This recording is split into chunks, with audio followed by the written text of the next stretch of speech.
Welcome back. You're watching the ET Money Show, and this is the Fitness Friday segment. And you're probably wondering what this has to do with money. Well, we believe that if you are fit, both physically and mentally, then you're better placed to enjoy the fruits of your labor.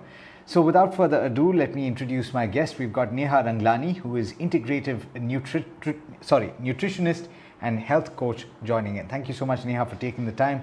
And the topic that I wanted to discuss with you is sleep, and specifically how your dietary and other habits can have an influence on the sleep that you get. Let's start with the first point, which is in terms of your overall health. How important, according to you, is sleep? I think sleep is more important than food, if you ask me. And I think it's one of the most important things that you can do for your body if you really want to stay healthy and you want to be in your best of health. Okay, that's a fair point. And it's quite a big statement to make that it is more important than food. What, according to you, are the implications then of sleeping less? Because this is going by, and this is going by personal experience as well. If you stay past a certain time when you're staying awake at night, you tend to get those hunger pangs, right? In the middle of the night, you tend to eat more, you tend to eat unhealthy. So, is that the only impact that you can have, or is it much, much more than that?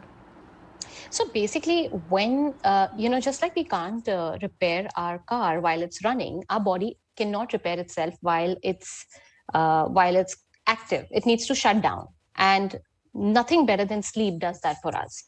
And when we are sleeping, our body collects all the toxins, all the dead cells, all the debris, everything that doesn't serve our body and our health anymore, and kind of, just collects it so that we can throw it out the next morning. But if we are not sleeping well, these toxins are not able to get out of our system. They're not able to eliminate. And they then find their space in the liver and the fat cells, and they kind of stay there and start creating more issues. I mean, when you're sleeping well, you're also releasing the toxins from your brain. So when we are thinking, we are producing a lot of toxins in our brain. And only when we sleep well is when these, toxins are able to get eliminated from our body. But if we're not sleeping well, then we can't think clearly the next day. We're not able to focus better. Apart from that, when we are not sleeping well and when we are not prioritizing sleep, or maybe we are prioritizing Netflix and chill over sleep, our toxins, like I said, don't get eliminated, and these toxins can then eventually affect your brain health, affect your organ health, affect your overall functioning of every organ of your body. It also increases your hunger hormone. Like you rightly said, we eat more the next day if you're not sleeping well, because the body thinks it's overworking and it's doing its overtime. So it kind of increases the hunger hormone, where you start craving for all the carb, sugar, and fat loaded foods. And you want to get your hands on all the quick energy stuff and all the junk food, because you feel you want to eat something tasty that can fill you up. And that's where it starts affecting your food habits and your relationship with food. Okay, that's the clear indication that you're not sleeping well. And it's much more than just the food aspect, which you very well elaborated on, right?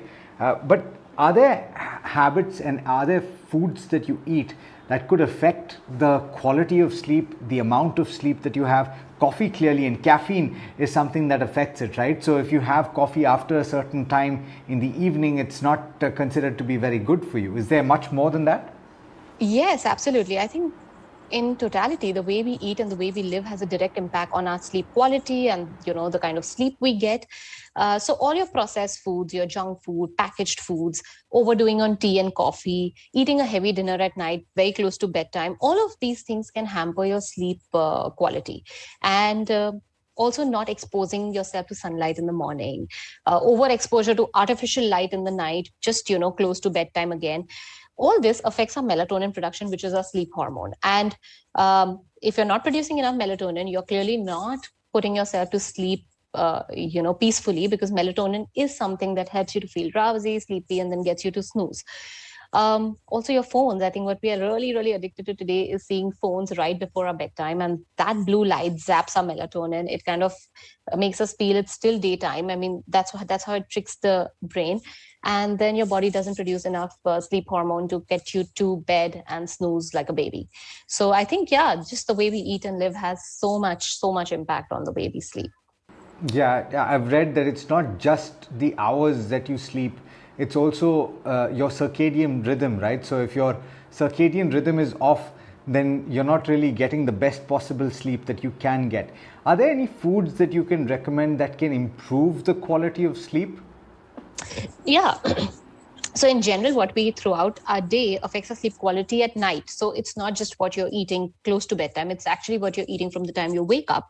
And when you're eating more natural foods like a lot of greens, nuts, seeds, fruits, you're filling your body with a lot of nutrients, vitamins, minerals, and all of this helps us produce our sleep hormones. Also, certain foods like banana, sweet potato, rice, they have the power of increasing the amino acid tryptophan, which then leads to increase in melatonin and serotonin, which enhances sleep quality and quantity. Also, there are herbs like nutmeg, so spices and herbs. I mean, they're just kitchen ingredients like nutmeg, which is also called jaifal, and poppy seeds, that's khaskhas, which have great sedative properties, and they're like natural sedatives. So if you really want to sleep well, you need to include more of these natural foods.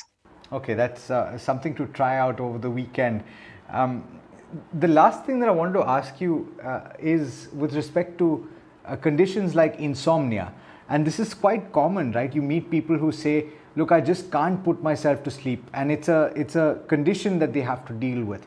Is there anything that you can suggest in terms of dietary changes, apart from what you've already pointed out, or in fact, habits that they can try to change? That will help them perhaps overcome that? Sure. Yes, absolutely. I think if you want to sleep well at night, it all starts from the time you open your eyes. So exposure to sunlight first thing in the morning, like exposing your eyes for like 15 minutes to the sun, at least first thing in the morning, helps to reset your body clock like a circadian rhythm. So it tells the body it's daytime, and then accordingly the body produces the kind of melatonin it needs at night after those many hours. So that's why that early morning sun exposure is very important. Besides that, try having a green smoothie every day in your diet. Add in fruits, nuts, and seeds as mid-meal snacks, and do a light dinner, but don't go on zero carbs. A lot of people do like very, very light dinner. Either they do very heavy or they do very light, like they completely take out all carbs and just do salads and stuff. That's really not great, because your carbs are very important for producing your sleep hormones and your melatonin. Also, switch off your TV and phone like an hour before. Take a refreshing warm water bath and get into your comfy clothes. You can have a glass of almond milk with jaifal powder, pinch of jaifal powder at night, which can actually help you start feeling calmer and much better and put you to sleep. And also, another thing that's very important for insomniacs or people with insomnia is you need to keep your worries away. Most people are not able to sleep because they have a very, very active mind. So if you're worrying about the next day or you're worrying about anything, then that worry is going to zap your sleep. So it's best you write down your to-do list for the next day, your task list, so that you don't have it all in your mind and you've penned it down and your mind is kind of clear. And if you're thinking about thoughts, just try to distract them with either a good Yog Nidra meditation, or you could also try counting backwards from 100 if you're not getting good sleep. So just take your attention off your thoughts and put it into that, and you should be able to sleep well if you do all of this. All right. Thank you so much for this conversation. It's been an absolutely insightful one. Thank you so much, Neha, for taking the time. And that brings us to the end of this edition of the ET Money Show. It's been a pleasure bringing it to you. Do stay tuned. Lots more coming up in just a bit.